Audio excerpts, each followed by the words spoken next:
गुरुवार अपराह 4 घंटा समय बौद्ध जिला दौराजज अदालत बाउंशुणी प्रमिला मेहर हत्या मामलें अभियुक्त स्वामी इंद्रजित मेहर प्रमाण अभाव निर्दोष खलास होता सूचना मिलता सूचना अनुଯାୟୀ गत तारीख 23/4/2019 मसीहा सकाଳେ डिमरीपाली छकर इंद्रजित मेहर को भल पाई बह कर माउलीमुंडा ग्रामर खगेश्वर मेहर झील प्रमिला क्षतविक्षत और संज्ञाहीन अवस्था डेली मार्केट ठारू माउलीमुंडा जीवा रास्तार उद्धार होता।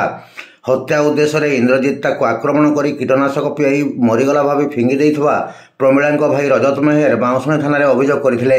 प्रमिला को प्रथम बाउंशुणी पर सोनपुर और शेष बुर्ला डाक्तखाना भर्ती कर और 2 दिन पर से चिकित्साधीन अवस्था बुर्ला मृत्युवरण करथिले।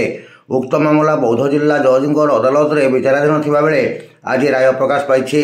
मोट 14 जन साक्षी और पुलिस दस्तावेज को विचार को नहीं जिला दौराजज प्रताप कुमार पात्र अभियुक्त स्वामी इंद्रजित मेहर को प्रमाण अभाव निर्दोष खलास आदेश देते। अभियुक्तों पक्षर आईनजीवी राजीव कुमार दलाल मामला परिचालना करुले।